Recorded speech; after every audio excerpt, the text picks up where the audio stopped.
بسم الله الرحمن الرحيم الحمد لله رب العالمين والصلاة والسلام على سيد المرسلين. I bear witness that there is no deity worthy of worship but Allah, the God of Abraham, Moses, Jesus, and I bear witness that Muhammad is the last of his messengers. Dear honored guests, community leaders, imams, distinguished ladies and gentlemen, and brothers and sisters, Assalamu alaikum wa rahmatullahi wa barakatuh. May God's peace and blessings shower us all tonight and always. Welcome to the 2014 LARIBA Awards for RF Banking and Finance Excellence. It is our 13th awards presentation, a tradition that began in 1993. Some of you were part of that. We're honored. As many of you know, LARIBA and Bank of Whittier are the first ever riba-free banking and finance providers in the U.S. that are owned by the American community and provide a full range of banking and financing services to individuals and businesses in all 50 states. We're working on a movement to popularize and spread the principles of what we call an RF lifestyle. Tonight, we will learn more about what is an RF lifestyle. We're delighted that you can join us here tonight. We have a wonderful program for you as we recognize two distinguished individuals, very worthy, who have contributed much to the field of RF banking and finance. We will learn more about these individuals as the program progresses. With that, I would like to direct your attention to the program of tonight's event. On the back of it, you'll see how the program will progress, inshallah. And I would like to call Brother Hafiz Sajjad for their citation of the Quran. Assalamu alaikum wa rahmatullahi wa barakatuh. Assalamu. Inshallah, I will recite tonight from different chapters in the Quran. Chapter 16, Surah An-Nahl. Surah An-Nahl, yes. Chapter 28, Surah Al-Qasas. And chapter 2 from Surah Al-Baqarah. أعوذ بالله من الشيطان الرجيم. بسم الله الرحمن الرحيم. هو الذي أنزل من السماء ماء لكم منه شراب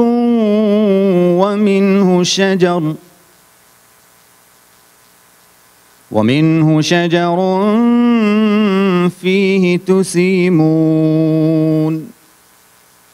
ينبت لكم به الزرع والزيتون والنخيل والأعناب ومن كل الثمرات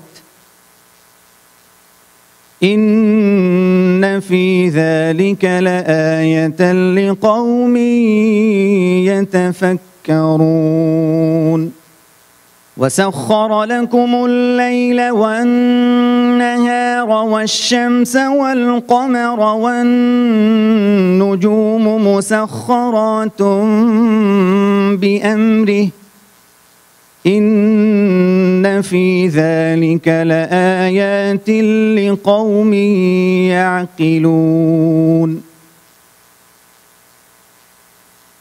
وما ذرأ لكم في الأرض مختلفا ألوانه إن في ذلك لآية لقوم يذكرون وهو الذي سخر البحر لتأكلوا منه لحما طريا وتستخرجوا منه حلية تلبسونها وترى الفلك مواخر فيه ولتبتغوا من فضله ولعلكم تشكرون وقال الله في مقام آخر: إن قارون كان من قوم موسى فبغى عليهم وآتيناه من الكنوز ما إن مفاتحه لتنوء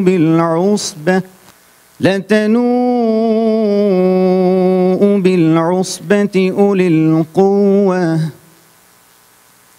إذ قال له قومه لا تفرح إن الله لا يحب الفرحين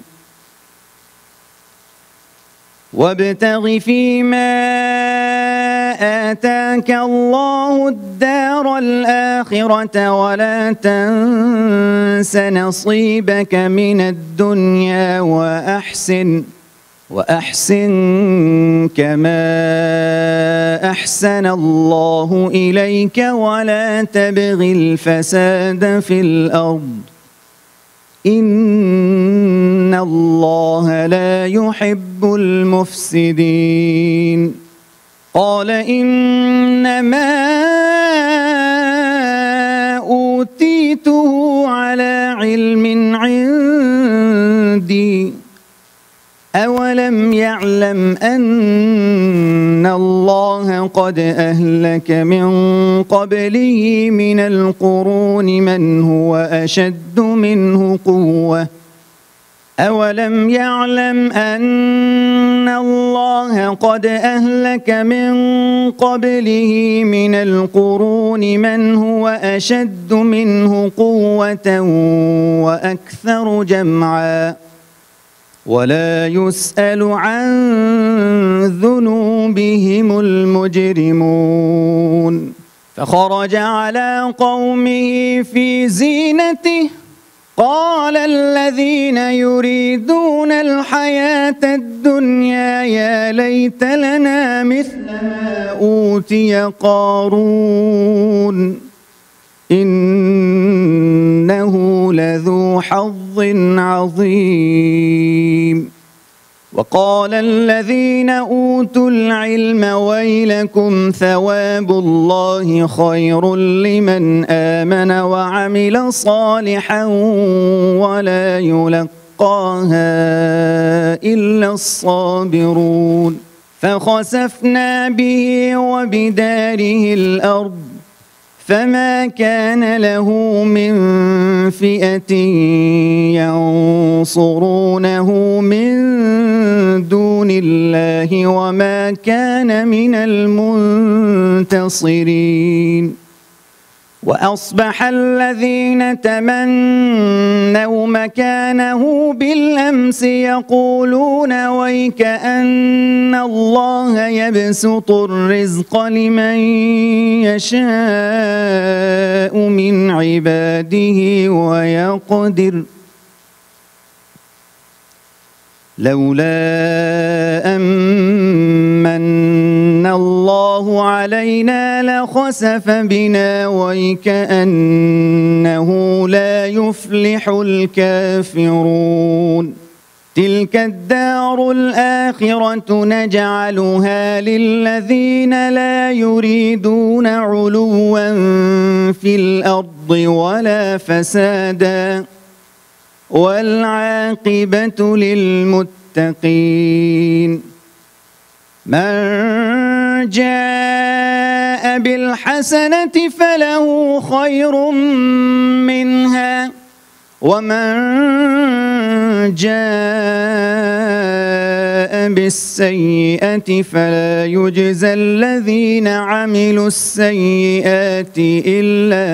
فلا يجزى الذين عملوا السيئات إلا ما كانوا يعملون وقال الله في مقام آخر الذين يأكلون الربا لا يقومون إلا كما يقوم الذي يتخبطه الشيطان من المس ذلك بأنهم قالوا إنما البيع مثل الربا وأحل الله البيع وحرم الربا فمن جاءه موعظة من ربه فانتهى فله ما سلف وأمره إلى الله ومن عاد فأولئك أصحاب النار هم فيها خالدون يمحق الله الربا ويربي الصدقات والله لا يحب كل كفار أثيم إن الذين آمنوا وعملوا الصالحات وأقاموا الصلاة وآتوا الزكاة لهم أجرهم عند ربهم ولا خوف عليهم ولا هم يحزنون يا أيها الذين آمنوا اتقوا الله وذروا ما بقي من الربا إن كنتم مؤمنين فإن لم تفعلوا فأذنوا بحرب من الله ورسوله وإن تبتم فلكم رؤوس أموالكم لا تظلمون ولا تظلمون وإن كان ذو عسرة فنظرة إلى ميسرة وأن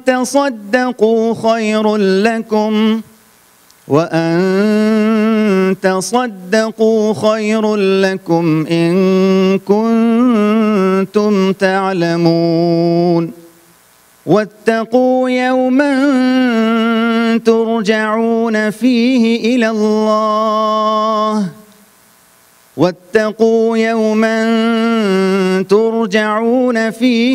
الله ثم توفى كل نفس ما كسبت وهم لا يظلمون سبحان ربك رب العزة عما يصفون وسلام على المرسلين والحمد لله رب العالمين. السلام عليكم. Ahsan, Sadaqallah al-Azim. And now it's my great pleasure to introduce one of the talented young ladies of the community to lead us through the national anthem, Ms. Sahana Islam. If everybody could please rise for the national anthem.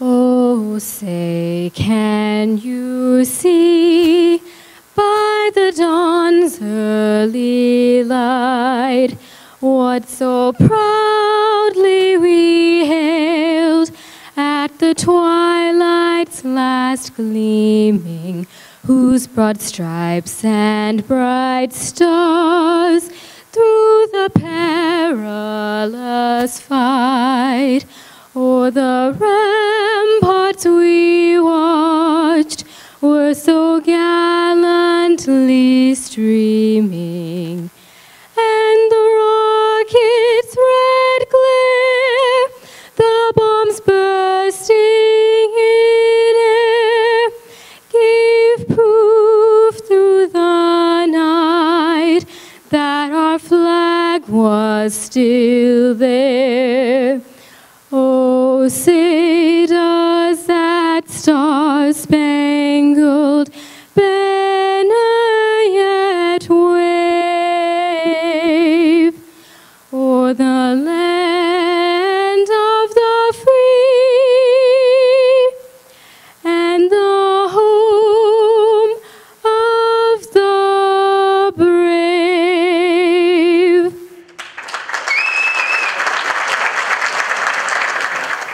Jazakallah khair. What a wonderful, wonderful voice. We are honored tonight by a number of dignitaries and community servants, the first of which is the Honorable U.S. Congresswoman Eddie Bernice Johnson. She needs little introduction. She's a 16th term U.S. Senator and one of the most helpful and best friends of our community. Would like to honor her to join us, please. Good evening. I did get a promotion in that introduction. I just won my 12th term in the U.S. House of Representatives.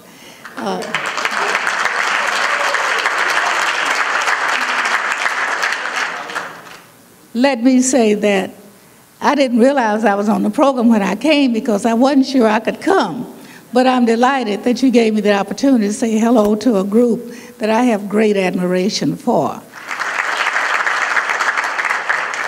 And to say that I listened to that message as I read very carefully. And I really agreed with every word and realized when the national anthem was sang that this really is a great country. It is not perfect. It is not perfect because it's made up of people, and we are not perfect. But it is what we make it. And you are a part of making it what we want it to be, and that's important. And I'm proud to share this occasion with you and to meet some of you that I've not met before and greet those that I have. So thank you very much for being a very important part of making this a better nation. Thank you. Ms. Johnson was kind enough to give certificates to our awardees. At this time, I'd like to call both our awardees, Dr. Professor Rodney Wilson and Mr. Dawood Vikri Abdullah. Please join us. This is a certificate of special congressional recognition presented to Professor Rodney Wilson, the Islamic RF Banking of UK, in recognition of outstanding and invaluable services to the community. Thank you.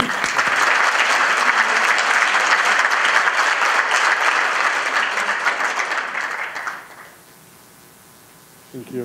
Thank you very much. David Bakari Abdullah, the Chief Executive Officer and President of InSelf. Let me congratulate you as well, and the certificate reads the same. Thank you.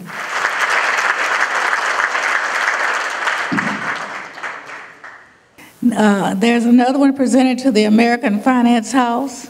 We sent these ahead because it was not sure that I could be here, but I'm delighted to be here to present it. Thank you very much.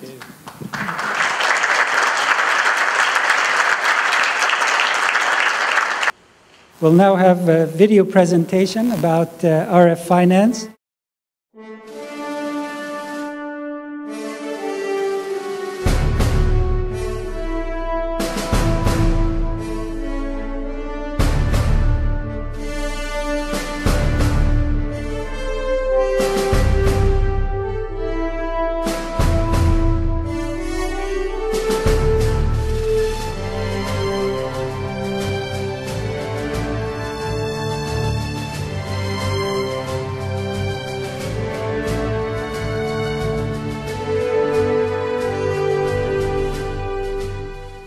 I always want to have, when I go to bed, to lie comfortable, realizing that my money is doing good and not collecting anything haram. I never took any loan from anybody else. I never never applied any loan from anybody else. If the LARIBA was not there, probably I would not have taken any loans. Now that we've been married for 2.5 years and we're getting our first house together, inshallah, the next step will be for us to start a family. The most important thing for us was to get our home mortgage loan riba-free. And the fact that Bank of Whittier is now opened up in Richardson, Texas as well, allowed us to have that option available to us. I believe it was a good deal. We kind of compared going the other route versus riba-free, and it seemed just to make sense Islamically and economically, and it just seemed like it was the right thing to do, and it worked out for us. So the idea was to have an institution, a financial institution, that is run by qualified professionals who love Almighty God, who live by His disciplines revealed in the Holy Quran and the Sunnah of the Prophet ﷺ, who also have a goal of providing an investment service for those who have the money and using it to invest it in businesses, in Islamic centers, in schools. In the Hebrew scriptures, you find an interesting statement there, I think it's in the Leviticus, that addresses the Israelites that you should not lend to your brother with interest, with riba. When you're asking what is the Jewish understanding of rebate, then you really have to look at not only the biblical but the rabbinic understanding of rebate. And for the rabbis, these laws would apply in the relationship of Jews to non-Jews just as much as it applies in the relationship of Jews to Jews. Riba, in Islam we believe, is haram and it must be avoided. R stands for many things. R stands for ribit, which is the meaning of renting money in Judaism and Christianity. And it stands for riba, which is also means the renting of money in the Islamic faith.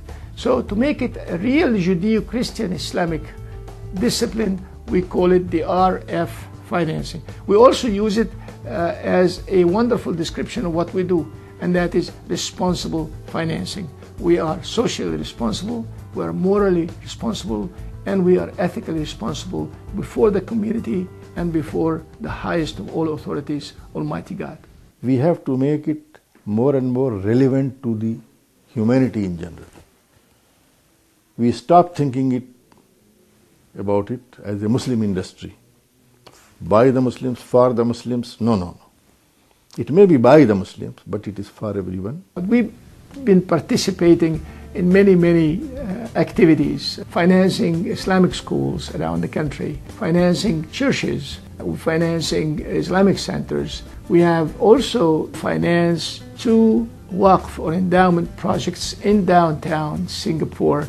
We've been working together with the founders of Turkey Finance that was going belly up for the second time, and we prevented that from happening. We have started a bank in Kazakhstan, and we offered mortgage financing riba-free way for the first time in the history of Kazakhstan. We have 2 books published on the system. RF banking is a unique, responsible form of banking.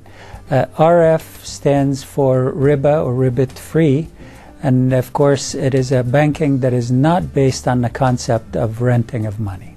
RF banking is faith-based, socially responsible, community banking. It promotes deception-free transactions and gharar-free transactions. It's not dealing with any forbidden, like alcohol or weapons or gambling. The goal of our banking is to have an interest-free lifestyle that people from all faiths can live and adopt. We invest into the community, we give back to the community. We're well trained to see we are responsible for the community to grow.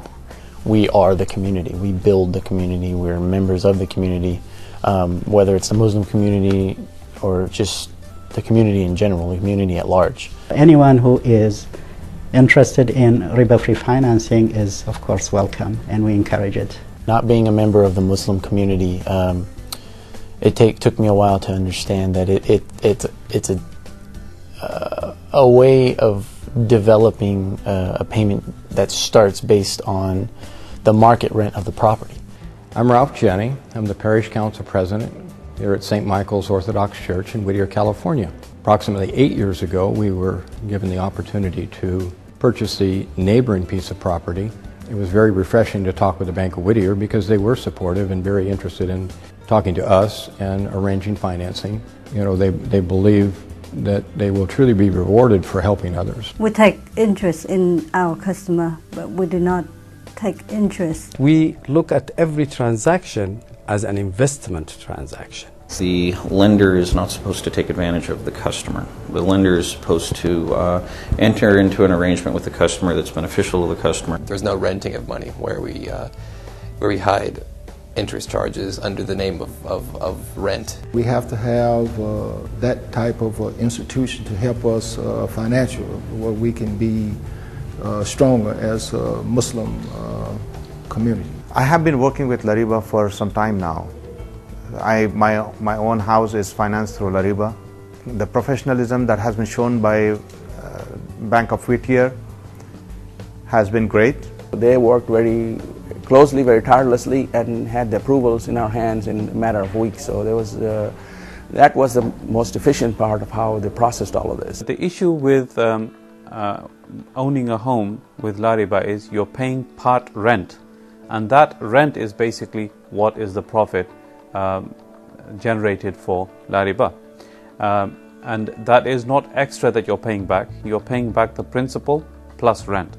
We are the only finance company, we're the only bank in the whole world that goes and measures how much would this house rent for, how much would this car rent for. And based on the rent, we calculate the profitability of the prudent investment. And if it is profitable, we invest with you. If it is not profitable, we do not invest with you. So in that respect, probably we are unique. There is probably no other lending institution who would tell the borrower that it's better for you to rent it rather than to buy it.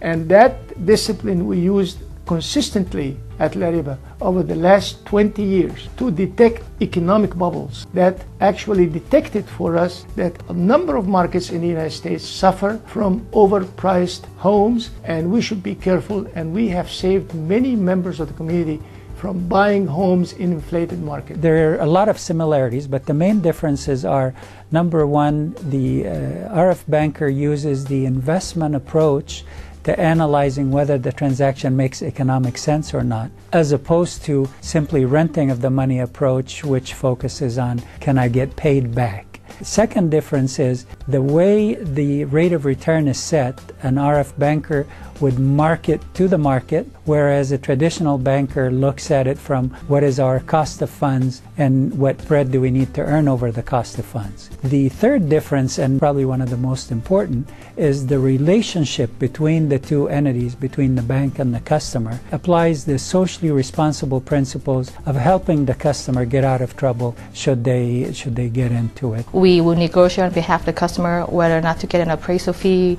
title fee, or anything to try to minimize the cost for the customer.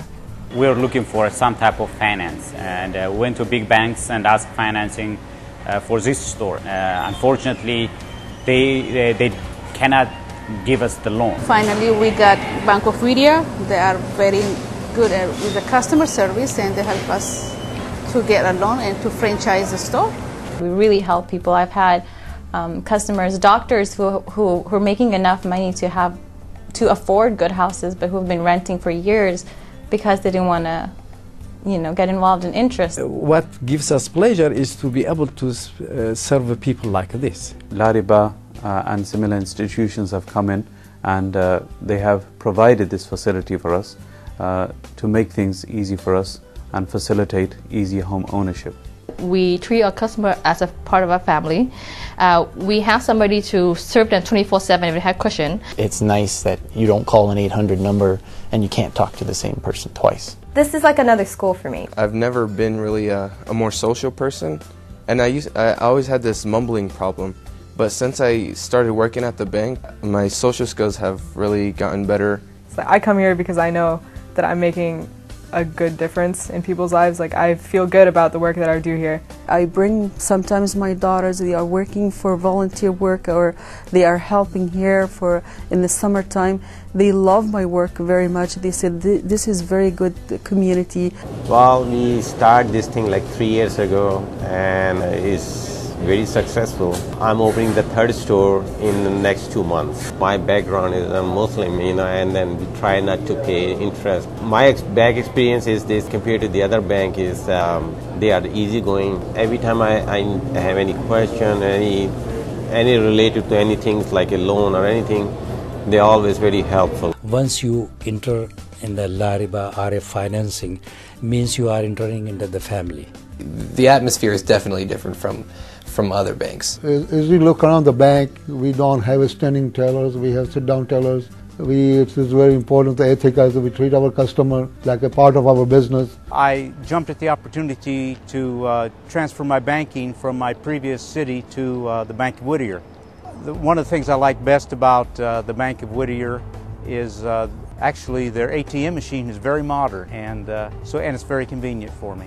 Well, actually, we were one of the very first finance companies in the United States to use the internet. And we had a website called LARIBA.com.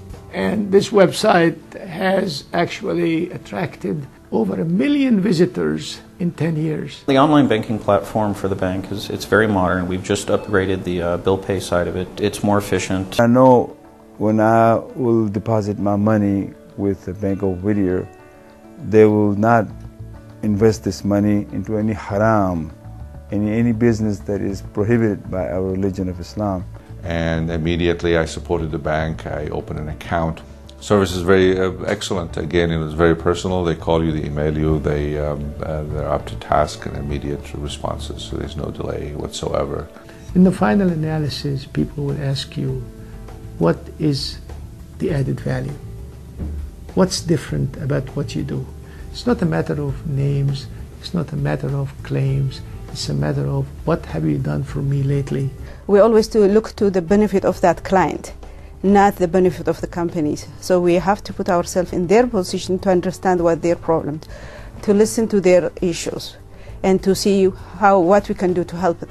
We want to be very specific as to the real added value of what you do, serving the community, holding the hands of the people, and most importantly, touching the hearts and the minds and the pockets of those who need to be touched.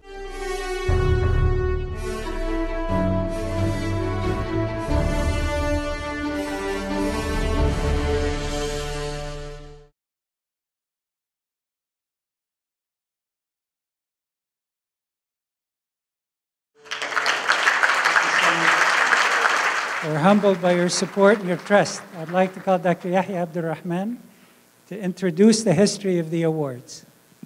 بسم الله الرحمن الرحيم والصلاة والسلام على سيدنا محمد وعلى آله وعلى صحبه وعلى التابعين.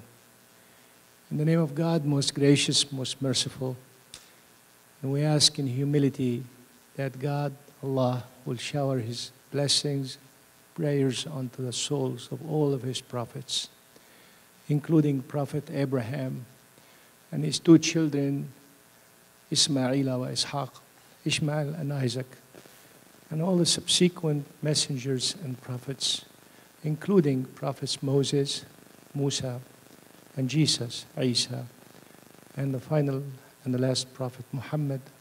May God's peace and prayers be upon them all. I'd like to thank you all, our dignitaries, or our guests. We're honored to have you with us, our imams, our religious leaders, our guests of honor who traveled all the way from as far as Malaysia and North Carolina and Washington, D.C. to be with us, and all of you, because we are honored to see you join our family. We started LARIBA in 1987. It's a shareholders company, and for the first time, Muslims from the American Muslim community get together and start a shareholders company, which is American Finance House LARIBA in 1987. I went to my friends who grew up with, and I said, how about investing $10,000 or $20,000 in this venture, and if I lose it, please don't hate me for the rest of your life. So about a few believed, and alhamdulillah, we raised $200,000. And the rest is history, alhamdulillah. LARIBA has grown by leaps and bounds. We do not claim that we have the keys to paradise. This is in the hands of Almighty God. We do not claim that we are the most Puritans. All we do is we serve. We serve Allah, and the best way of serving Allah is to serve you, as the Prophet ﷺ was reported to have said, خَيْرُ النَّاسِ أَنْفَعَهُمْ لِلنَّاسِ. The best of all people are those who are most beneficial to people. Not Muslims, not Christians, not Jews, to all people of all faith and all backgrounds. The shareholders come from America, from Pakistan, India, Myanmar. We have a large Myanmari community, Muslim community in Los Angeles, from Syria, from Egypt, from Ethiopia, and from Palestine. The award idea came in 1993. We wanted to induce our youth to look up to the achievements of those who pioneered riba-free or RF financing. And we'll go through the list, but the highest award is called the Lifetime Achievement Award, which was given to no less than His Excellency, the Prime Minister, Dr. Mahathir Mohamad of Malaysia. I don't know if you know this or not, in 1997, 1998, there was a huge speculation bubble on currencies of the so-called Asian tigers, and most of the tigers became very weak, except one country that refused to go and borrow from the IMF, and that country had wonderful creative ideas, which became the playbook of the United States of America after what happened in 2008, despite the fact they were criticized. So we thought that he deserved a Lifetime Achievement Award for what he has done to Malaysia and as an example for the different countries. And these are some pictures we're honored to have had, and was held in Chicago, Illinois. And then his deputy, who was also the finance minister, was given the Lifetime Achievement Award.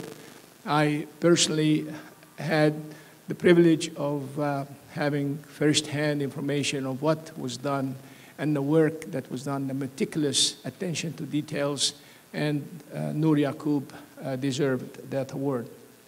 Now, the awardees in 1993, the first one we thought deserves the award was an educator. His name is Dr. Muhammad Najatullah Siddiqui. And Dr. Siddiqui comes from a very prestigious university in India called Aligarh University. And this man was the man who, for the first time in history, in the modern history, put together all the hadith and the seerah and everything you know about RF financing, Dr. Najatullah Siddiqui. The second one was Sheikh Saleh Abdullah Kamal. Sheikh Abdullah Kamal is the pioneer and the chairman of Al Baraka Banking Group. This man, out of scratch, has developed the first ever network of banks throughout the Middle East and in Europe and in Asia, and we're very, very proud. If there is a name in yellow color, a few years later, starting in 2010, the Royal Award of the King of Malaysia to the same cause was given to Sheikh Saleh Kamal, and I'm honored to be one of the judges in the handing out of this award. 1995 was Muhammad Noor Yaqub. 1997 is a very unique man from Turkey. His name is Professor Sabahattin Zaim. Professor Zaim was another pioneer from Turkey who started riba-free financing movement in Turkey and worked with the Islamic Development Bank. And then Professor Khurshid Ahmed, those of you who come from Pakistan, you know Professor Khurshid Ahmed, who lives in the United Kingdom and of course from Pakistan. Dr. Saleh Malaika from Saudi Arabia. And then Brother Iqbal Khan, the one who is responsible for what we call the sukuk. He is the first one ever to convince HSBC to start the first sukuk on a publicized and popularized way. And he was the second awardee of the Royal Award. And then Thomas Mullins, and this is the name nobody remembers. I bet you many of the people in the riba-free movement don't remember. This man is actually the man who started the Islamic Finance Research Program at Harvard University. And may God bless his soul, we honor him. This man to his right-hand side is Yahya when he was younger. Supposed to be a joke. So, all right. And then we have Professor Mahmoud Al-Gamal. And Brother Pervez Nassim, who started the movement for riba-free financing in Canada, in Al Manzil program. Actually, it's called, in Toronto, Canada, it's called Ansar housing program. And then the man who is responsible for the popularization of riba-free financing at Freddie Mac and Fannie Mae happens to be from Bangladesh. And his name is Sabir Salam. And he's the man who's responsible. Of course, Professor Jamal Badawi, you all know. And then Professor Rafat Abdel Karim, who is actually the pioneer of many activities in the capital markets. And 2004, Fannie Mae.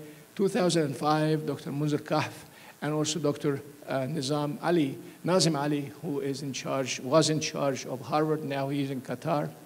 And then I'm going to skip 2012, 2 years ago, it was given to Mr. Adnan Youssef. Now, we started looking into the new generation.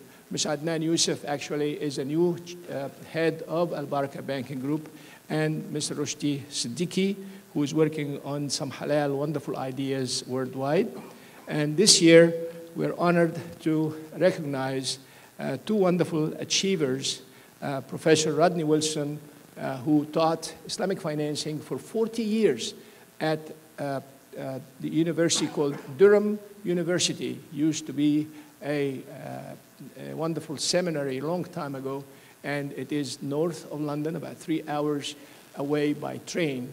And he first one to give undergraduate degrees, master's degree, and PhD degrees in the United Kingdom in Islamic finance. And then my dear friend, Mr. Dawood Vikri Abdullah, I call him by his name. Mom and dad chose for him David Vikri. And David is another unique person who has done a lot of work, many of which is on the central bank levels, which means behind closed doors. One of his last achievements was to bring Islamic financing in China. He is a wonderful accountant, auditor, participant, creative person. And his contribution now, he's working on the popularization of education of Islamic finance in an institute called INSIF. And INSIF stands for the Institute for International Center for Education in Islamic Finance in Kuala Lumpur, Malaysia. You will see on the left a unique, one of the best central banks ever in the world. Her name is Dr. Ziti Aziz. And Dr. Ziti Aziz is a wonderful central banker, and one day, inshallah, we'll give her what is due to her. And in the middle is a picture of the graduation at INSIF, and a picture of David in his wonderful gowns. Did you expect to see that, David? You did it, okay. I'll ask Mike Abdelati to come in, and we'll start working on the awards. May we ask the awardees to please join us up here?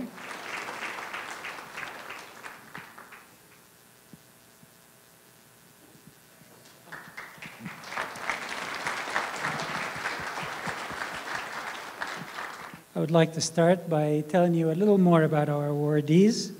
Our first awardee is Professor Emeritus Rodney Wilson. He is a pioneer in the education and application of riba-free Islamic banking and finance. Born in Belfast, 1946, I don't know if he minds me saying that. He completed his PhD studies at Queen's University in Belfast in 1972. He began his career as an educator in 1969 at Queen's University in Belfast. He later joined Durham University in 1972 and founded the Islamic Finance Program at Durham University, as we heard. He continues to serve as a member of the Durham Center for Islamic Economics and Finance. Professor Wilson has worked as an educator to many international universities and firms in the Middle East and Far East, including International University of Japan, Kuwait University, University of Paris X, and Qatar Faculty of Islamic Studies. He currently works as a visiting professor at INSIF, and we've been introduced to it, and he's been there since 2013. Professor Wilson has served as a consultant on corporate governance for stock exchanges in the Middle East region and on Sharia governance at the Islamic Financial Services Board, as well as a consultant for the Qatar Central Bank and African Development Bank. His research interests include Islamic economics and finance, of course, and Middle Eastern political economy and the political economy of oil and gas. He has authored and co-authored several books and articles in Islamic economics, Islamic development, and ethics and religion. He has received a number of accolades and recognitions for his contributions in the field, most notable of which, earlier this year, he received the Islamic Development Bank's King Faisal Award for 2014. Please join me. Professor?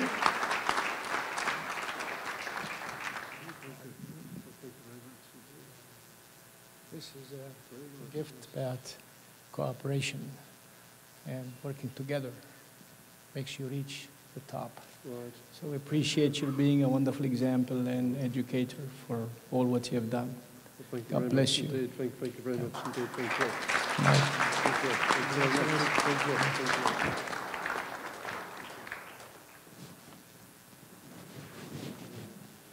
Assalamu alaikum. I feel very honoured to receive the 2014 LARIBA Award in Riba Free Islamic Banking. And I'd especially like to thank Dr. Yahya Abdul Rahman for making this visit to Texas possible. So thank you. My own contribution has been as an academic researcher and teacher for over 40 years, as you've just heard. I would like to acknowledge the support I received from my colleagues in Durham University, Dr. Mehmet Osatay and Professor Habib Ahmed. And Dr. Mehmet Osatay has taken over the running of the centre following my retirement in Durham. And Professor Habib Ahmed is doing some splendid work in Islamic finance, and particularly with regard to Islamic microfinance. Since retiring from Durham, I've widened my experience by working in the Faculty of Islamic Studies in Doha and at INCF in Kuala Lumpur, where I currently teach the Islamic banking course for the master's students and for the doctoral students. These institutions provided a very warm and welcoming environment. I feel very much a member of the global Islamic banking family. It's a small world, Islamic banking, and it's a nice feeling of belonging, really, in this small world. One of my main tasks over the years has been to explain and demonstrate the merits of Islamic banking to non-Muslims and sometimes skeptical Muslims. The conventional banking system was correctly seen as bearing much of the responsibility for the global financial crisis of 2008 through unethical trading activity and mis-selling of dubious financial products. The LARIBA-based banks were deeply scarred by the crisis, yet unfortunately not all the lessons have been learnt and malpractices continue. Huge bonuses continue to be paid to investment bankers on the basis of criteria which are often unrelated to the financial performance of the institutions where they are employed, and certainly not their contribution to the real economy. Now, Islamic banks have occupied the moral high ground as they were not involved in the trading of riba-based instruments that caused many of the problems. Islamic banks have mostly thrived and prospered despite the crisis because the inherent Islamic financial principle of risk sharing makes them careful in managing risk. Clients are attracted to Islamic banks because they share risk. It is by taking on risk, such as ownership risk in the case of Murabaha and Ijara, that returns to Islamic banks are legitimized. The bank and not the client has the information for managing operational risk, which cannot be feasibly shared. Default risk must remain in part responsibility of the client, but the banks have a duty to ensure the financing provided is affordable by the client. Banks, in other words, have to be selective and not just grant credit to those who are clearly not going to be able to meet their obligations. Profit and loss sharing, a key principle of Islamic banking, is embedded in the LARIBA contract offered to investment depositors and some of the diminishing musharaka contracts used for mortgages. In Malaysia, musharaka is now also used for private equity finance and venture capital, a very positive, encouraging development given the role in employment creation of small and medium-sized enterprises which can benefit from such funding. Islamic banking is continuing to develop and evolve, but much has been achieved since it took off almost 40 years ago. Sharia-compliant assets exceed $1.54 trillion worldwide, and Islamic banks have got 38 million customers worldwide, according to Ernst & Young. Islamic banks account for over 40% of total deposits in the GCC and 1/4 of the total in Malaysia. The range of services offered is comparable to conventional banks, Islamic retail banking been especially successful, but asset management and investment banking is also well established, not least in London. In summary, although there remain many challenges for academic researchers, Sharia scholars, and Islamic banking professionals, there is much to celebrate in the achievements to date. It has been a privilege to be involved in teaching the next generation that will have responsibility for guiding the Islamic banking industry. And I'm certainly thankful for the strength that the Almighty has given me to continue to perform this task. This award will spur me onwards. There are many unresolved issues in Islamic finance for academic researchers to tackle. For example, 6 years on from the global financial crisis of 2008, regulatory regimes have been tightened with the Basel III standards. Most Islamic banks already comply with these new standards, but the question arises, are they inhibiting expansion given the capitalization and liquidity constraints? And there's clearly scope for work on this. Other under-researched areas include the growth strategy choices for Islamic banks, riba-free product development, and the role of marketing in a relationship banking context, because a lot of Islamic banking is about relationships. Much has been written about the theory of Islamic banking, but there remains tremendous scope to examine the evolving practices. Despite the gaps, there is much to be proud of in terms of successful research. The quality of academic scholarship has improved remarkably in recent years, which is starting to be manifest in the increased sophistication of articles published in leading Islamic economics and finance journals. This demonstrates what is possible for a widening of the research agenda. So, in short, there's a lot of opportunities for academic research in Islamic finance, and it's a great honor to be involved in the teaching of the subject, both originally in Durham University and in Qatar, and now at NCF. So thank you very much indeed. I feel very honored to have this award. Thank you. Thank you so much, Professor. May God bless you and your family for all your hard work. And now for a bit about Mr. Dawood David Vikri Abdullah. He has much in his CV. Mr. Dawood Vikri Abdullah has been in the finance and consulting industry for almost 41 years, with significant experience in Asia, Europe, Latin America, and the Middle East. Since 2002, he has focused exclusively on Islamic finance.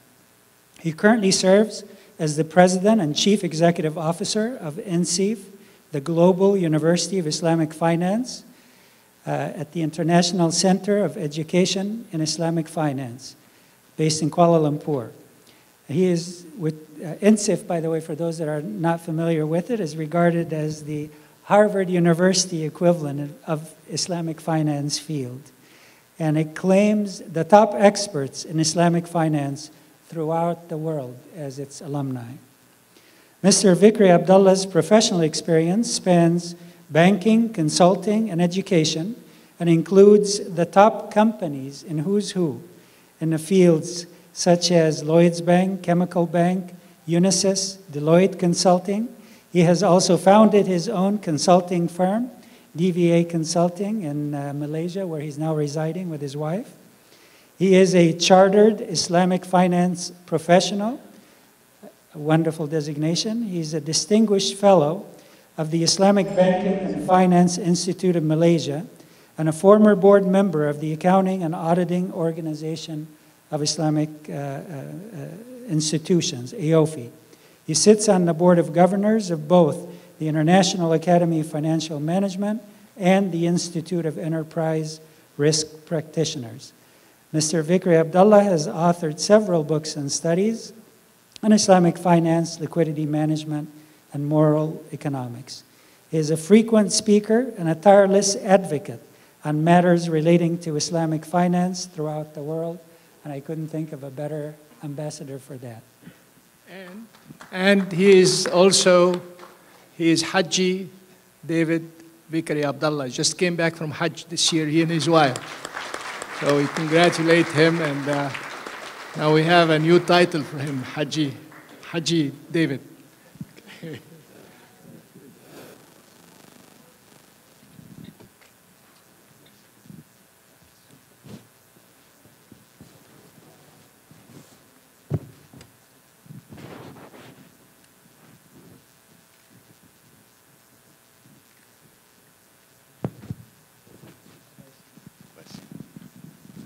Assalamu alaikum, and a very good evening to you all. It's a great honor to be here. The Honorable Congresswoman Johnson and my dear colleagues and friends at LARIBA Bank of Whittier and my brothers and sisters in the room. I hardly believed that 50 years ago, on my first visit and my only visit prior to this one to Dallas, that I'd be standing on a stage receiving an award for my contribution to Islamic finance. 50 years ago, I was 13 years old. I was the son of a naval officer in Her Majesty's Royal Navy. I was a Christian. I went to a Christian school, which was founded in the year 1085 at Norwich Cathedral in the United Kingdom. And I had aspirations, I think, to be a sports player, or perhaps to follow in my father's footsteps, or perhaps there were some ideas that I might go into banking. A year or two later, I had decided that banking was my future direction, and I became a qualified conventional banker. And that qualification was really based on what I would call the old school of banking, which is very much where the community was served by a local banker, and that banker understood and knew every single customer and was engaged in the life of the community. And I rather liked what that meant, because one of my neighbors, or neighbors of my parents, was a local bank manager, and he gave me the opportunity when I was 16 to work summers in his bank as a teller. I was obviously a very trustworthy individual and didn't walk away with the money. But what I saw was that this was an integral part of the community. If I fast forward 20 years or so, working in the City of London, working in international banking and plying my trade, I became deeply concerned about the role that banks were playing even then in the late 1980s, and somehow with deregulation, the aspirations of bankers such as myself were being destroyed by the regulators and indeed by governments who decided that actually greed was something that should be promoted. And as a result of that, I quit my job and set up my own business to consult on re-engineering banks. And it was fortuitous, because within a couple of years, I went to work in Malaysia on a job to re-engineer a Malaysian bank. And this had momentous consequences for me, because two amazing things happened. One was that Malaysia had already paved the way in developing Islamic banks, or riba-free banks, and that after 10 years of reasonable success, the government and Central Bank of Malaysia had decided that all conventional banks should at least open an Islamic window. And as the senior banking consultant on a project, I was summoned to the presence of the board on one day and I was asked to explain to them how they could set up an Islamic window. And my response to that was, an Islamic what? I had absolutely no idea what they were talking about.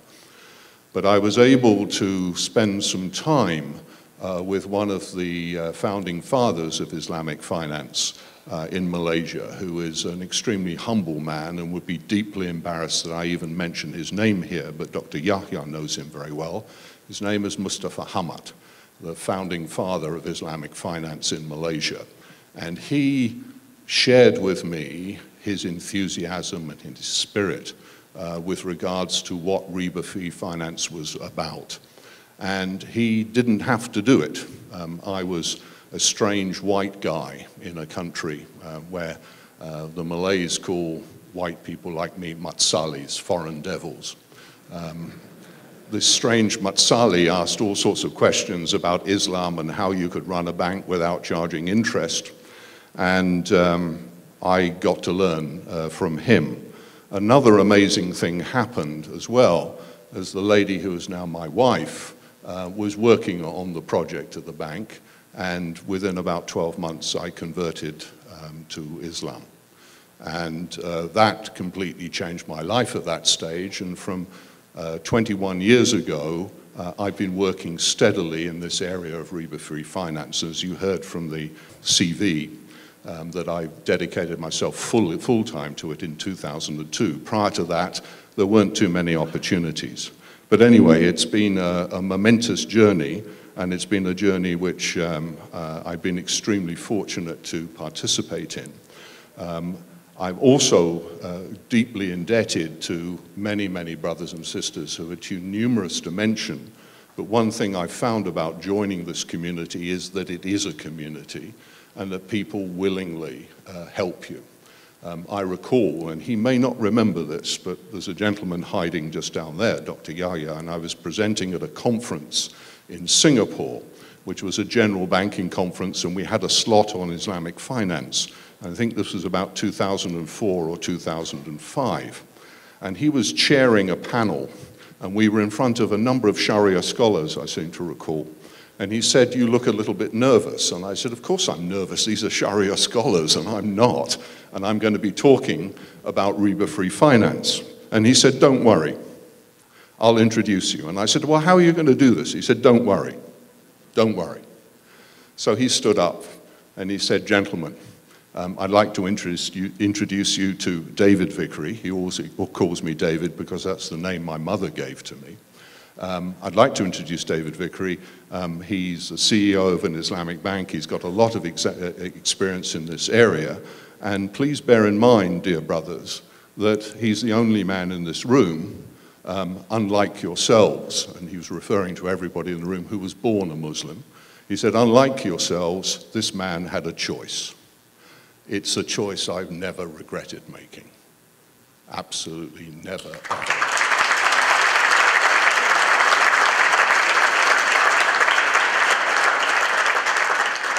So I've had a very fortunate life in terms of the friends and colleagues who've assisted me along the way. And I will try and close as briefly as I can because your dinner is waiting.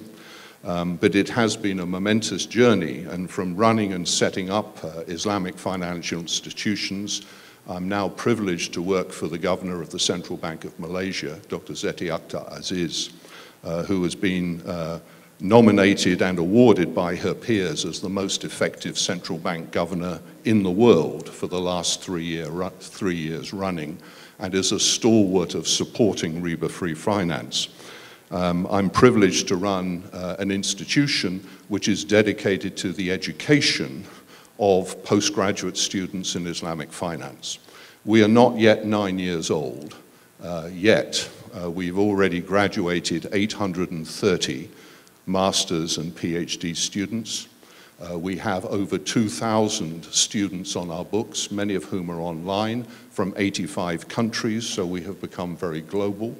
The university, together with our Sharia Research Academy, accounts for 11% of global research in Islamic finance. And we also advise Her Majesty's government in the United Kingdom on Islamic finance education. And as of last week, we advise the government of the Republic of Turkey on Islamic finance. And we are preparing them for the G20 meeting next year, where there will be a strong push towards further recognition globally for riba-free finance. As I said, 50 years ago, I could not have imagined being in this position and actually saying that this is what we're doing. Looking to the future, I am optimistic. I'm always optimistic. But that optimism is based not on what I can do, but it's based on what you can do and on what education can do. Education is the only thing that will change perceptions. Perceptions are very often based on ignorance or lack of knowledge. And if you are educated, then you have the responsibility to stand up and say how it is. And when things you hear are wrong, then you have a duty to explain why they're wrong and try and put them straight. So education, as the late and wonderful man Nelson Mandela said, is the most powerful weapon that we have at our disposal. And I'm privileged to be part of that industry today. There is undoubtedly much to do, and I always like to close any speech I make with my favorite catchphrase, which is there is much to do and not a moment to lose. Assalamu alaikum wa rahmatullahi wa barakatuh.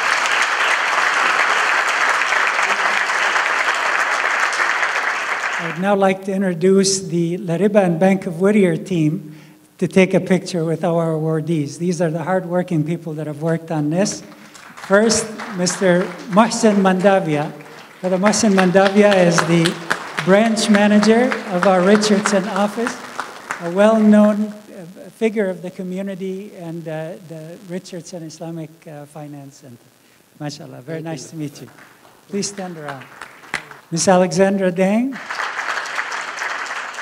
Ms. Dang is a wonderful addition to the bank. She joined us out of college, and mashallah, now she's the head of the credit department.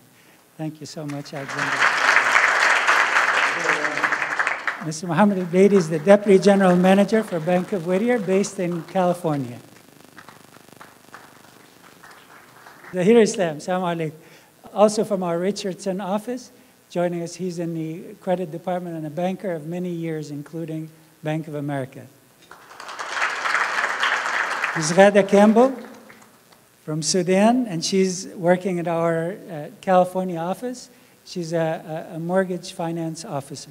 Please. Ms. Wajiha Shakil, a graduate of USC, those that love sports and have watched the ball game. She works in our California office, and she's an underwriter and a mortgage finance officer as well. Brother Nusrat Khan.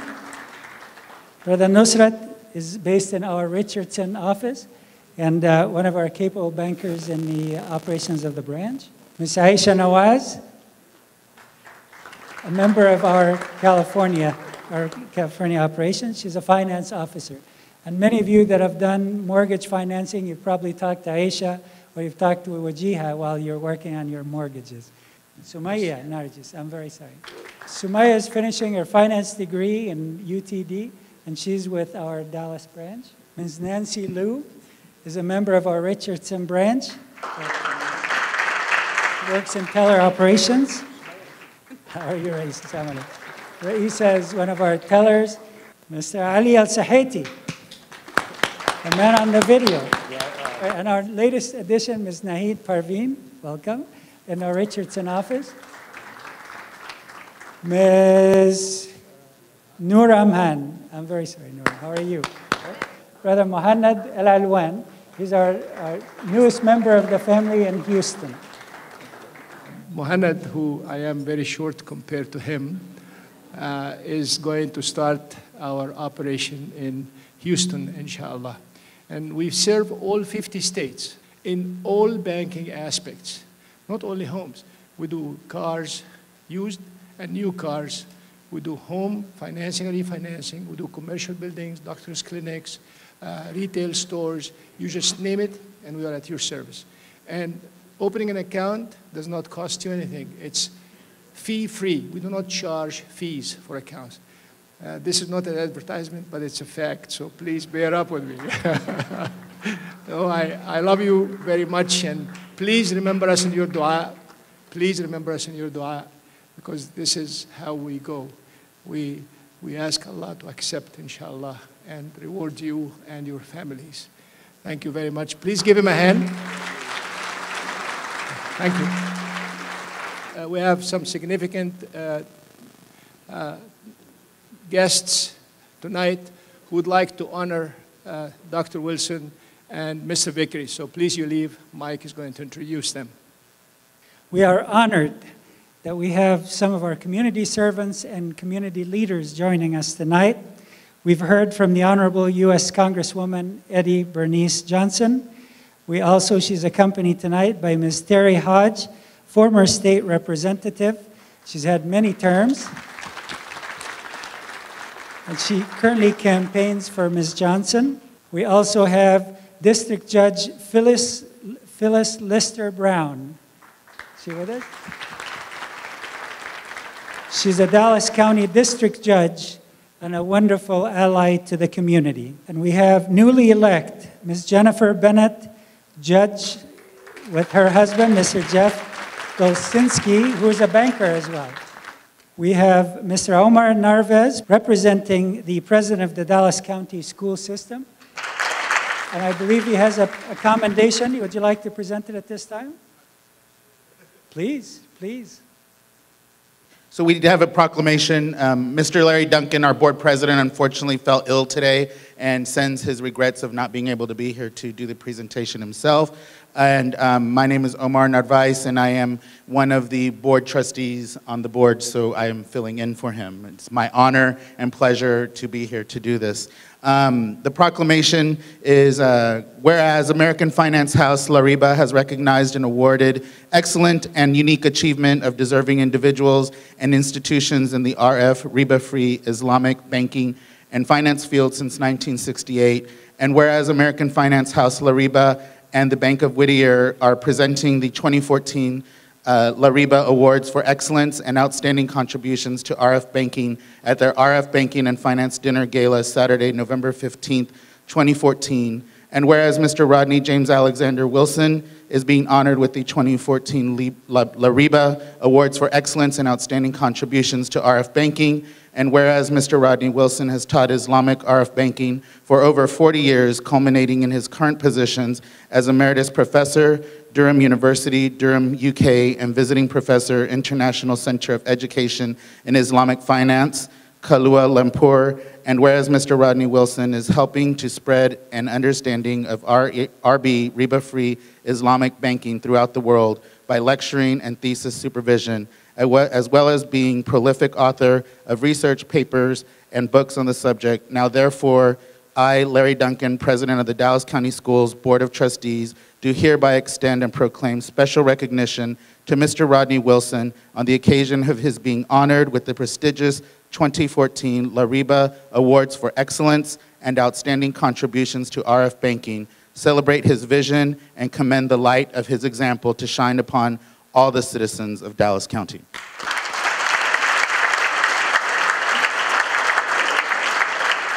And the last one reads basically the same, and I know we're wanting to eat, so I'll just do the very end, the now therefore. So now therefore, I, Larry Duncan, President of the Dallas County School Board of Trustees, do hereby extend and proclaim special recognition to Mr. Abdullah on the occasion of his being honored with the prestigious 2014 LARIBA Awards for Excellence and Outstanding Contributions to RF Banking, celebrate his vision, and commend the light of his example to shine upon all the citizens of Dallas County.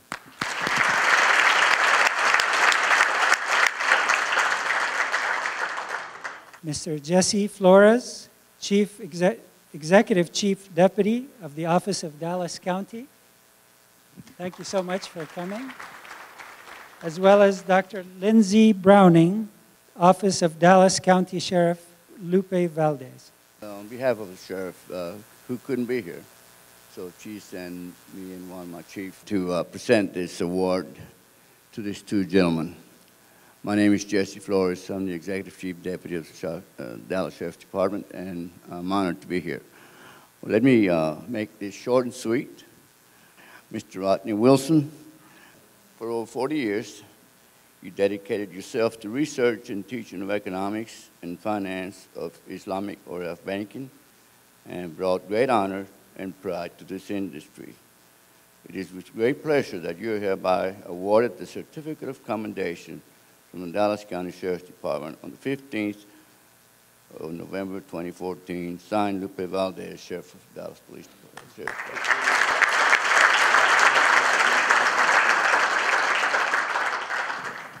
Thank you. I want to present this to you as well from the Sheriff of the Dallas County Sheriff's Department. Thank you.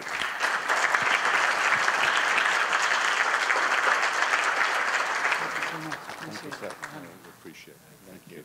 A couple more. We also have Ms. Felicia Petrie, newly elected District Clerk of County of Dallas.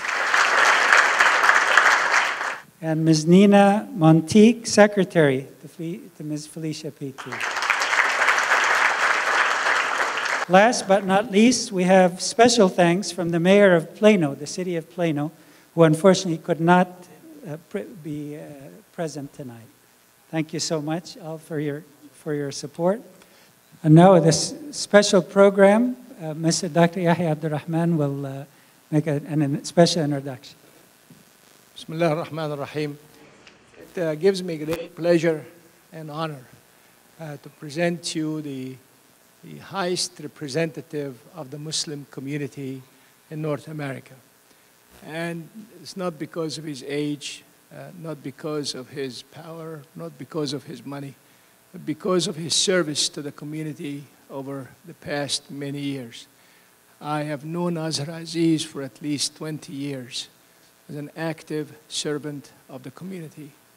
And it gives me a great pleasure to congratulate him on becoming the president of the largest Muslim organization in the United States and inshallah Canada too. We started this back in 1960s, mid-60s, as the Muslim Students Association of the United States and Canada. And we had wonderful dreams, and these dreams have come true. And this is a message for the young men and women.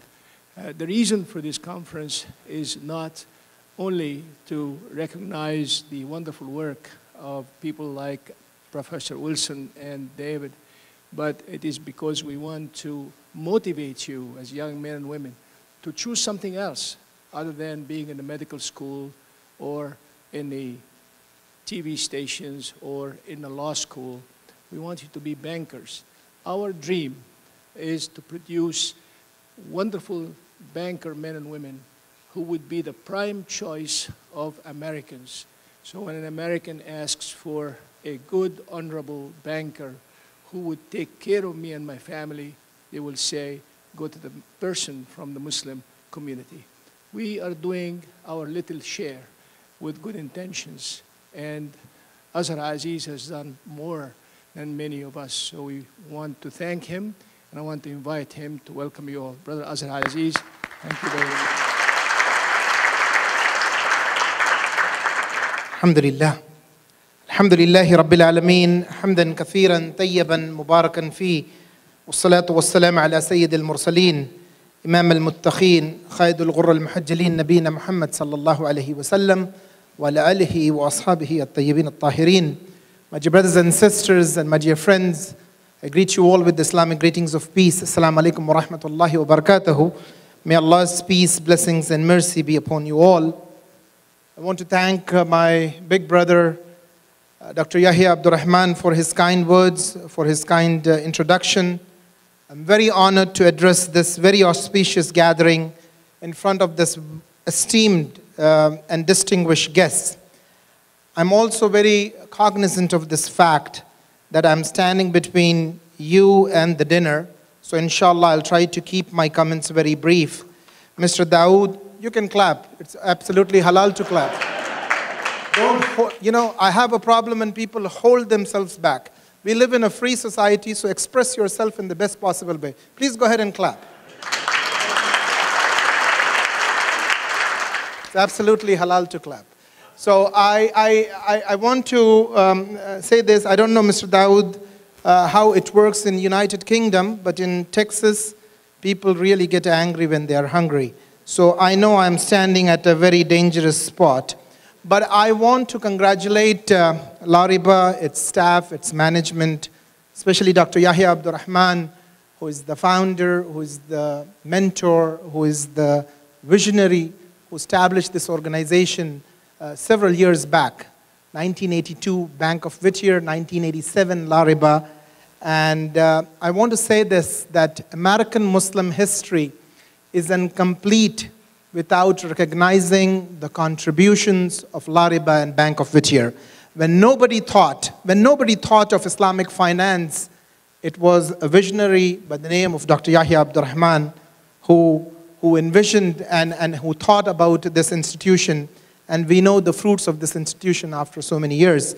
Also wanted to congratulate my dear friend and brother, Brother Mike Abdullati, the president of LARIBA. Also want to thank my dear friend Mohsin Mandavia for thinking about me and inviting me to this beautiful function.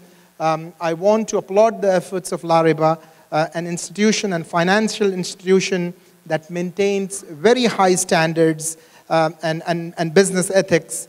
And I was reading at their website, they have this beautiful rules, 10 important rules I was so impressed with. And this tells us that we have financial institutions among us who maintain such high standards and ethics. The basket of services that this beautiful institution, LARIBA, offers is home financing, auto financing, business financing, trade financing, equipment financing, riba-free banking, home construction, currency converter. So amazing basket of services that this important institution is offering. I believe tonight is a night of celebration. Tonight is a night to look back and see these glorious 27 years of LARIBA. Tonight is a night to thank wonderful brothers and sisters like yourself who have been supporting this institution. Tonight is a night to recognize these wonderful Muslim achievers. I was going through the list. I recognized few names. Dr. Jamal Badawi, of course, our teacher and our scholar. I know Dr. Yahya mentioned about Parvez Naseem, who is currently the Vice President of Islamic Society of North America in Canada. Also, Anwar Ibrahim, the former Finance Minister and Deputy Prime Minister of Malaysia. Not many of you might know this, that he was an integral part of MSA when he was a student over here. And we, on a joke, on a lighter note, when we meet Anwar Ibrahim, we always call him Anwar Ibrahim Isnavi. So because he has spent a lot of time serving the MSA and its chapters. By recognizing these important achievers, we are following the sunnah of the Prophet ﷺ, where the Prophet ﷺ reminded us, where he said, Man lam yashkur nas la yashkurullah. A person who is not thankful to his fellow being cannot be thankful to Allah subhanahu wa ta'ala either. So I'm reminded of this very important prophetic saying, which is known as Hadith Qudsi, mentioned in Bukhari and Muslim, narrated by Abu Hurairah radiallahu anh, Rasulullah sallallahu alayhi wa sallam, our beloved Prophet. He said, when Allah subhanahu wa ta'ala loves a person, he calls Angel Gabriel, Jibreel alayhi salam, and says to him, I love so-and-so, therefore you should also love him. So Angel Gabriel makes this announcement in the heaven, saying, Allah subhanahu wa ta'ala, God Almighty, loves so-and-so, therefore you should also love him.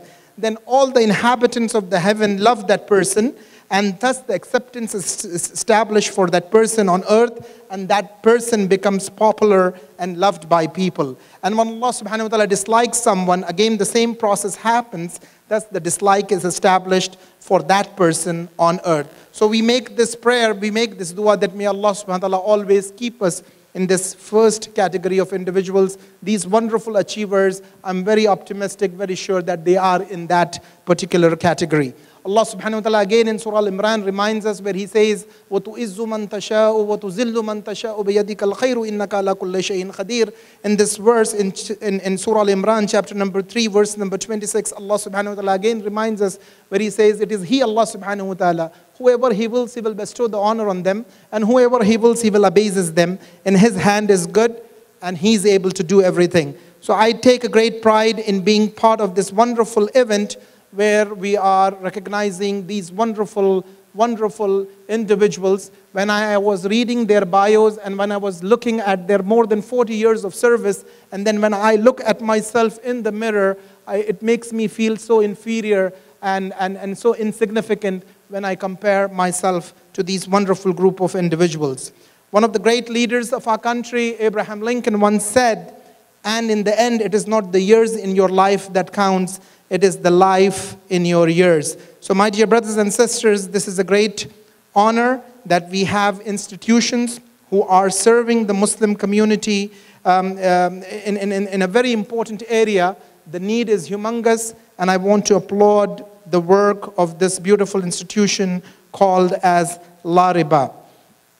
Since I have been invited here as the president of ISNA, I would just like to share with you that it took us 51 years. This institution was established in 1963 in Urbana-Champaign in Illinois. This is Muslim history in North America, and we should all know this.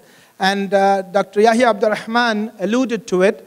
And I want to say that after 51 years today, by the grace and mercy of Allah subhanahu wa ta'ala, we have individuals such as President Obama, President Jimmy Carter, President Bill Clinton, who have addressed this institution, who have recognized the important work of this institutions, of these organizations. And we should take great pride in this fact that we have organizations of this caliber that has been representing the Muslim community in North America. I would like to conclude with a couple of very quick comments. Allah subhanahu wa ta'ala again reminding us in the Holy Quran where He says, وَحْسِنُوا إِنَّ اللَّهَ يُحِبُّ الْمُحْسِنِينَ. Do good, truly Allah loves the good doers. And I very strongly believe that the work of LARIBA is to spread the greater good in the community at large. My dear brothers and sisters, once a wise man said, watch your thoughts, they become words. Watch your words, they become actions. Watch your actions, they become habits. Watch your habits, they become character. And watch your character, it becomes your destiny. So once again, I would like to congratulate this beautiful institution. I once again remind my dear brothers and sisters and my co-Dallasites that it is important for us as a community to support the wonderful work of LARIBA. LARIBA needs our help and support. It is an obligation on us to strengthen the hands of this institution so that they can continue to celebrate year after year their services to the Muslim community at large. Once again, Jazakallah khair for this opportunity. Thank you so much, and enjoy the rest of the evening. I apologize. One of the distinguished councilmen, Councilman Shahid Shafi from the city of Salt Lake, Texas, is here tonight. We thank him. He's here honoring our guests. And we encourage our community members to participate in their local communities and become decision makers and difference makers.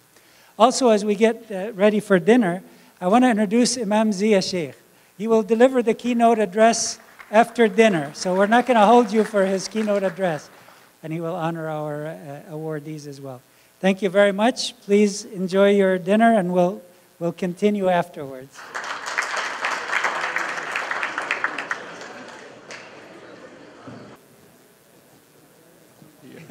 Thank you, Mike. I'd like to thank Mike and thank Mohsen and thank Jangdan and many of the participants. If I may have your attention for 2 minutes. While food is being served right now, I'd like to recognize some very important Sharia scholars that we have. And I'd like to start with the wonderful former justice, and Sharia scholar, Dr. Muhammad Adam al-Sheikh. Please stand up. Sheikh Muhammad Adam al-Sheikh. He's been the Sharia scholar of LARIBA since 2000, and he had his master's degree at Howard University, PhD degree at Temple University, and he has been sitting at the Fiqh Council of ISNA for 25 years. Dr. Muzammil Siddiqui, with Dr. Taha Jabir Al-Alwani, Jamal Badawi. We're honored to have him with us. And also I'd like to recognize a very important scholar who actually runs a Sharia audit company, the most popular in the world, and he has offices. Brother Dr. Abdul Bari Mashal, please stand up. Dr. Abdul Bari Mashal is a very well-recognized world Sharia scholar, and he actually worked with a number of companies. He's got his own Sharia audit and scholarship firm, and with offices in Kuwait, in London, in Syria and Lebanon, and in Malaysia. And we're honored to have you with us so we can learn from your wisdom and knowledge. And I also have Brother Zulkifli. Where is Zulkifli? Zulkifli is a Sharia scholar from Malaysia, and we're honored to have him with us. And we're honored to have all of you enjoy your dinner and the next 20 minutes, and then we'll ask our dear brother Imam Zia. Imam Zia will be speaking about the riba-free lifestyle. What is it? And then watch the screen while you're eating. There will be some rotating slides to introduce you to the subject. Imam Zia comes to us from the United Kingdom. It looks like this is the night of the United Kingdom. I was advised to call it the United Kingdom, not Great Britain, not England, for obvious political reasons. Right, David? Okay. And he comes to us from the United Kingdom, where he was educated. He got his Islamic education and became a hafiz of the Holy Quran, to one of the most vibrant Islamic centers in the area, the Islamic Center of Irving, which has undergone doubling its size, and soon, inshallah, the size will be tripled. And it's a wonderful community. One thing about this community in Irving is that it has developed a housing program, which is very close, essentially across the fence for the community in Irving, which is called Al Andalus, Villa Andalus, right? We have here one of the promoters and supporters of that effort, and his name is, stand up. Your name is? Mahmoud Igal. He calls it Igal, but huwa Iqal, which means the thing which supports the kufiya on the head. So Mahmoud Igal, since I met him, first time he came from Somalia, he's been involved in this project. There's another project coming up in the neighborhood, and we're honored to have financed the Andalus, Villa Andalus. About 70% of the homes in Villa Andalus have been financed by LARIBA, American Finance House, riba free. I'd like to introduce you, my dear brother, activist, wonderful Imam Zia. Alhamdulillah, wassalatu wassalamu ala rasulillah. Assalamu alaikum wa rahmatullahi wa barakatuhu. Ladies and gentlemen, brothers and sisters, respected elders and scholars, Jazakumullahu khairan for inviting me tonight. Tonight's event is an extremely important event in which we recognize the achievements of trendsetters and revolutionaries. As we saw earlier, we had the awards given out for people that had dedicated themselves to researching the issue of a riba-free lifestyle. So at least from the Western point of view, in the field of interest-free banking and financing, these were and are and continue to be trendsetters and revolutionaries. I'm using the words trendsetters and revolutionaries primarily because just a couple of decades ago, it was unthinkable that Muslims would settle in Europe and North America as they have done, building institutions such as Islamic centers, Islamic schools, community centers, social services, and civic services as they have. Most of our elders came here with the mindset that they will come to America, Britain, or Europe, earn some money, have some savings, and then move, quote unquote, back home. The problem was that because of events in their native countries, or simply because of their own choice, or their children's insistence, these strange countries became their adopted home. And I'm sure that many of you agree that all of you, or most of you, have adopted the United States, or in the case of our guests, the United Kingdom is their home country.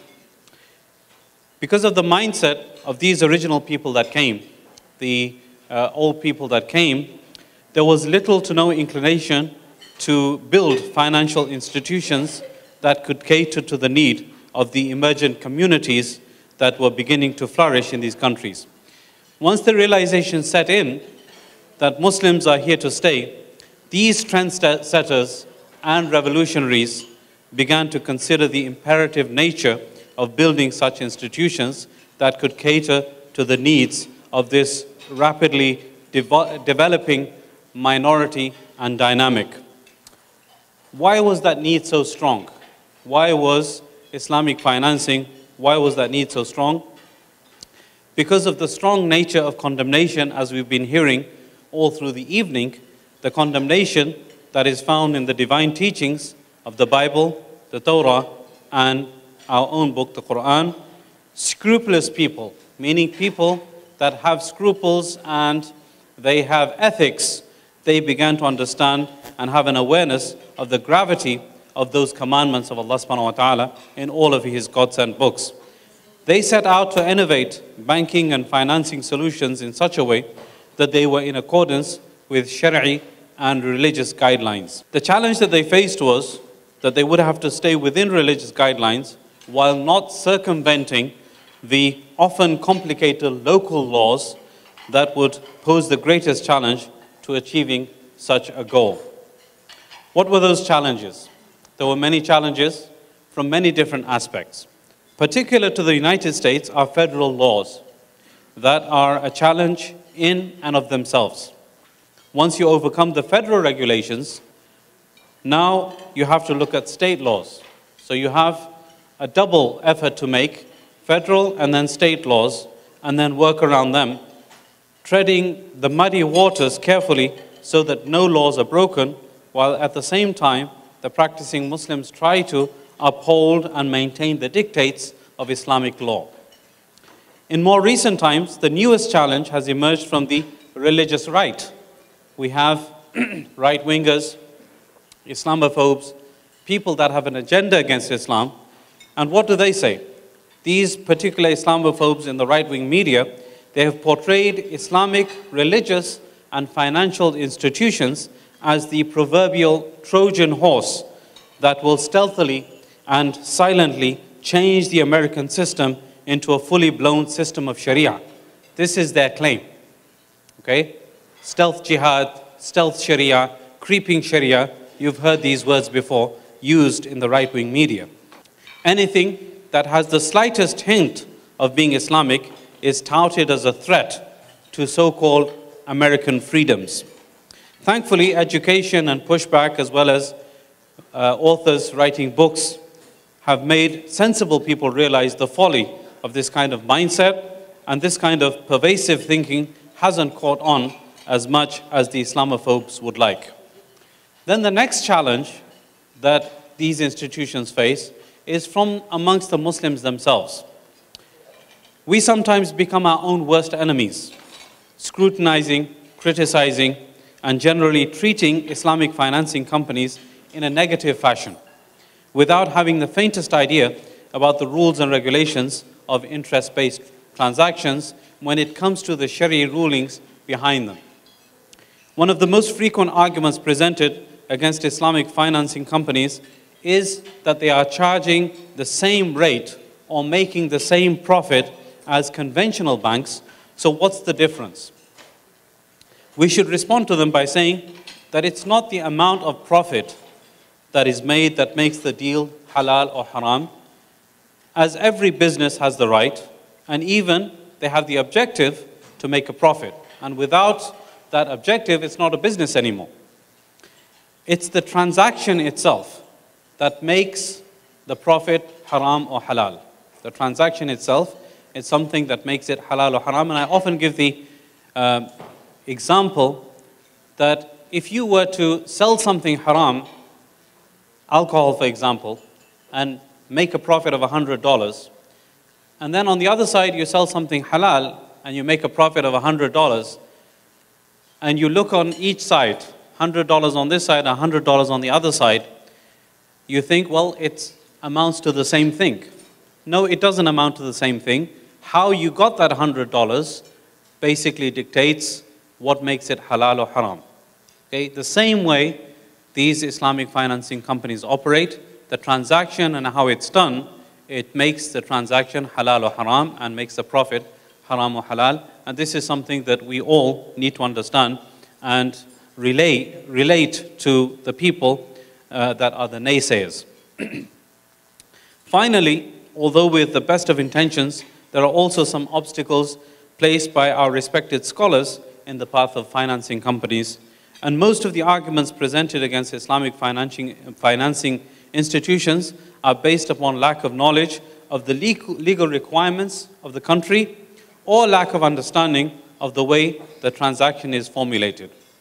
And in their zealousness to make people avoid haram, which is undoubtedly an honorable intention, fatwas are sometimes given haphazardly while not taking into consideration how the transactions of the company work.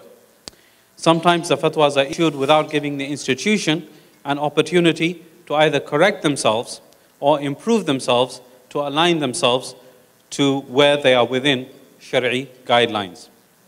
The final summary of my talk is basically that we should try our utmost to try to help such organizations as LARIBA and all other institutions that are trying their utmost to provide a need to the Muslim community, without which either the Muslims would be either engaging in haram by attaining conventional loans and banking, or throwing away their money in paying exorbitant rates of rent with nothing to show for it after many years of literally wasting their money. The scholars of the communities should try to help these institutions by being ru'at, or shepherds, guiding them where they see them going wrong. The Muslim public should help these institutions by giving them the benefit of the doubt, especially in matters that only scholars are qualified to pass judgment in.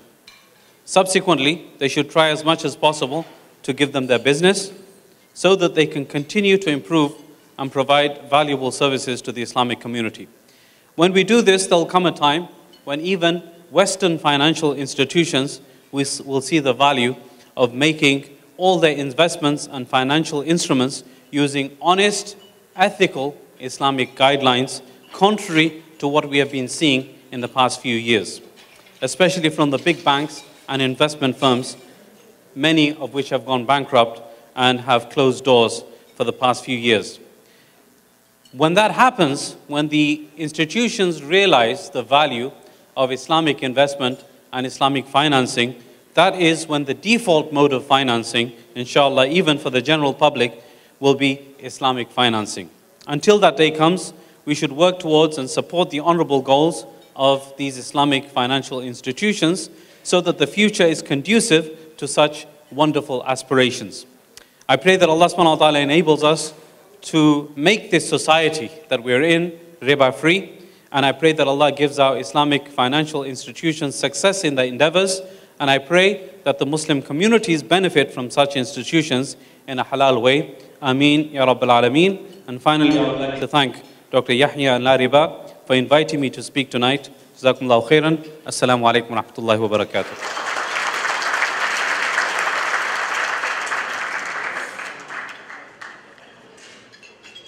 Thank you very much, Imam Zia. And he had to drive all the way from Irving. I don't know, do you use the George Bush Freeway or 635? Don't use 635.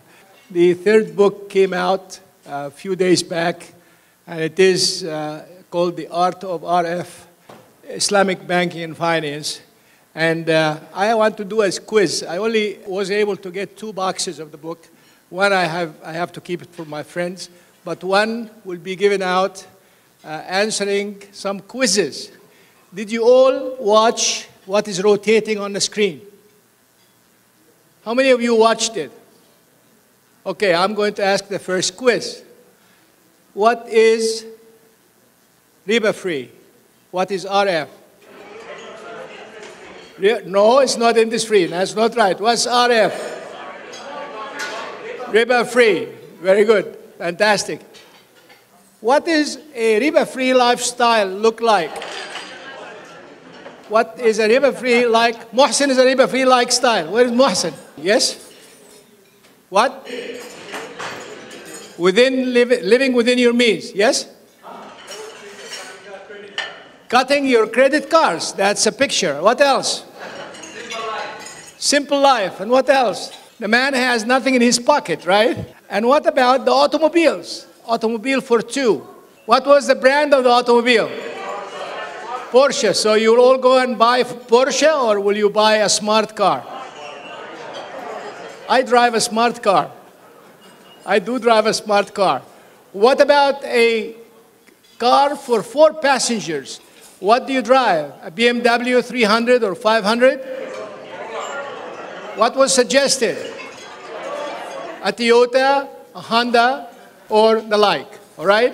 So now I have 11 books like this. So whoever is going to answer this question, inshallah, but please let's get organized because we want to do it fairly. What is the Hijri year this year? I'm going to ask it. I'm going to ask yes or no. 1433. No. Just tell me. 1433. Is it correct? All right. Somebody answer the question. Raise your hand. 1434. Not true. All right. Okay. Well, we'll ask. Yes, brother. 1436. Hijrah. All right. Fantastic. So please get his name, and I'm going to sign a book for you, inshallah. When did the year of the Gregorian year, this year I know you know it's 2014. When did it start from? What year? Yes? The birth of Muharram? When they started the Gregorian year, where did they start it from? This young lady? No, the Hijrah is a Hijri year. I'm talking about the year we use, 2014. The birth of Jesus Christ. Okay? Fantastic. So take his name, please. I know him. He's husband of Nahid, of course. The third question is, the year of the Hijrah, when did it start from?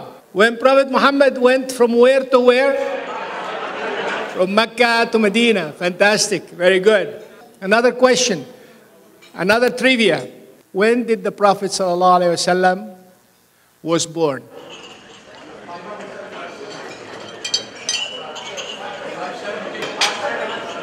$570. Okay. Now, I just wanted to show people that the birth of Muhammad is not very important. It's the teachings of Muhammad ﷺ that is very important and we focus on. So, who raised his hand and he said 570? We'll take your name, and Wali will take your name. And you, Imam, will take your name. And who else? And you will take your name. Fantastic. I'd like to thank you very much. And I'd like to ask Imam Shapandam. Shapandam Zindako. And he's going to tell us the meaning of his name. It means an eagle in his language. His wife is sitting next to him. Please stand up. Please give her a hand. And then his wonderful 4 daughters. بسم الله الرحمن الرحيم وأفضل الصلاة وأتم التسليم على المبعوث رحمة للعالمين محمد بن عبد الله وعلى آله وصحبه ومن اهتدى بهداه إلى يوم الدين.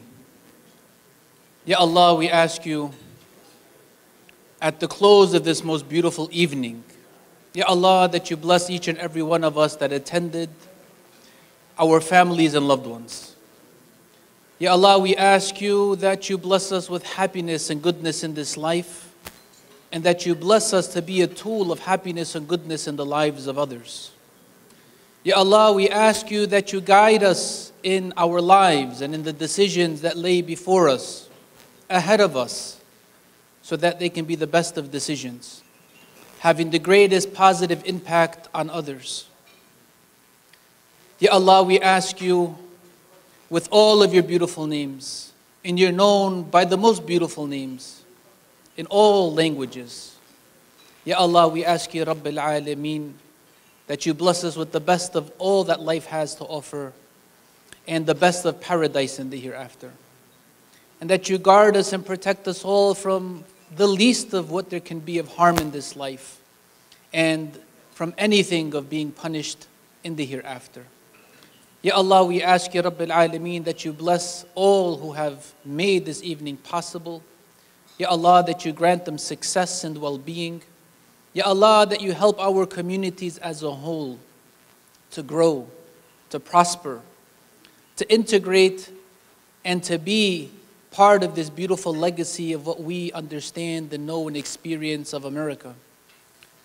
Ya Allah, we ask you in whichever direction it is that you take us in the future, that you help us to be beacons of guidance, beacons of goodness. Ya Allah, that you help us to be sources of mercy and compassion.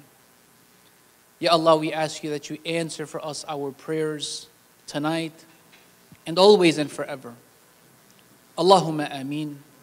Allahumma ameen. Allahumma ameen.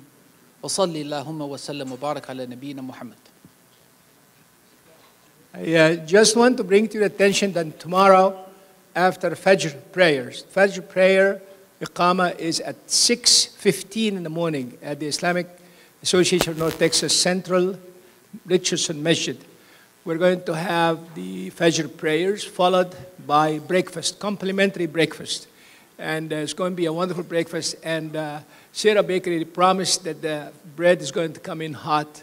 And it doesn't cost anything. But we want you as parents to bring your children, grown-up children, to come in and listen about education in Islamic banking and finance in Malaysia. We're going to have David Vickery. I know we're leaning heavy on him, and Professor Wilson to come in and share with us.